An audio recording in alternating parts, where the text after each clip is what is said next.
मेरे प्यारे दर्शकों, आप सबों का इस वीडियो में बहुत बहुत स्वागत।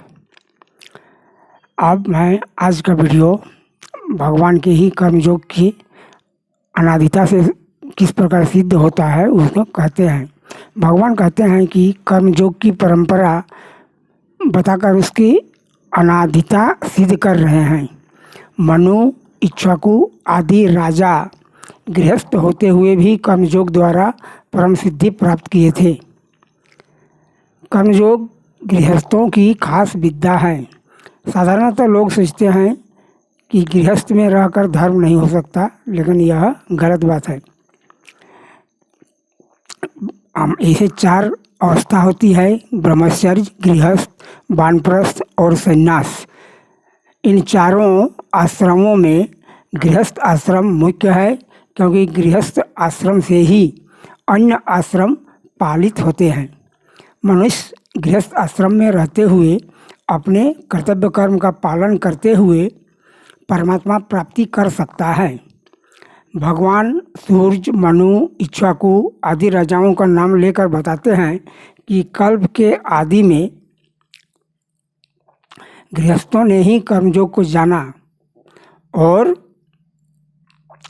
गृहस्थ आश्रम में रहते हुए कामनाओं का त्याग कर, नाश कर परमात्मा तत्व को प्राप्त किया। स्वयं भगवान और अर्जुन भी गृहस्थ थे, इसलिए भगवान अर्जुन के माध्यम से संसार को, वर्तमान में सभी गृहस्थी को कहते हैं कि कर्मयोग का पालन कर परमात्मा को प्राप्त किया जा सकता है। सृष्टि में सूर्य आदि है। सृष्टि की रचना के समय भी सूर्य जैसे पूर्व कल्प में थे वैसे ही प्रकट हुए। सूर्य को भगवान ने अविनाशी कर्मयोग का उपदेश दिया। भगवान अर्जुन को कहते हैं, मैं तुम्हें वही कर्मयोग की उपदेश दे रहा हूँ जिसे मैंने सर्वप्रथम सूर्य को दिया।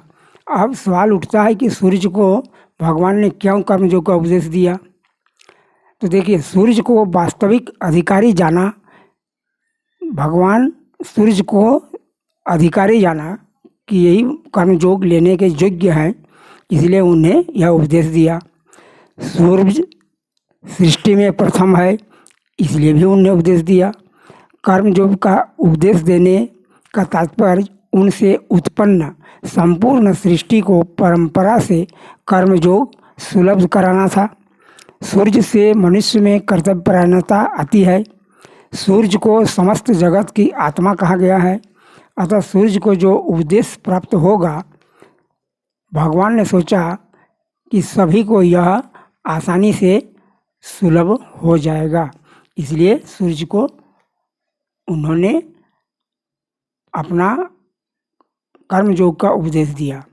उपर्युक्त राजाओं ने, इक्ष्वाकु वगैरह जिनका नाम लिया गया, स्वयं कर्मयोग का पालन किया और अपनी प्रजाओं से भी कराया।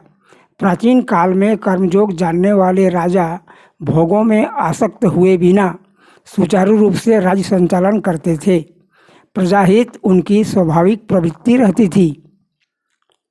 सूर्यवंशी राजाओं के विषय में महाकवि कालिदास कहते हैं, वे राजा लोग अपनी प्रजा के हित के लिए प्रजा से उसी प्रकार कर लिया करते थे जिस प्रकार सहस्र गुना बरसाने के लिए ही सूर्य पृथ्वी से जल लिया करते हैं।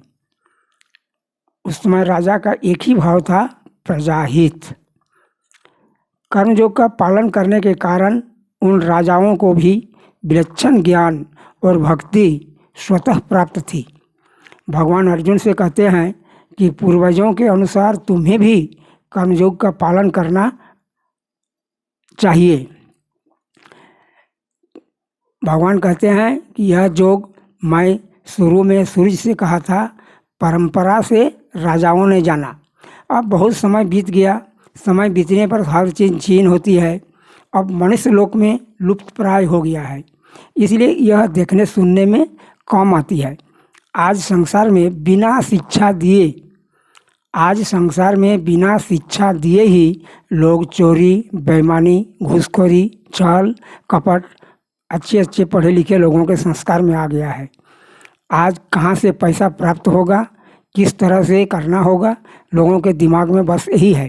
किंतु पूर्व समय में इस प्रकार की अन्यायी बातें नहीं थी और इसीलिए कर्मयोग का समाप्त होना, लुप्त होना ही, समाप्त तो नहीं है लेकिन लुप्त होते जा रहा है। इसलिए आज संसार दयनीय स्थिति में है। वास्तव में देखा जाए तो कर्मयोग में कर्म लुप्त नहीं हुए, योग लुप्त हो गया है।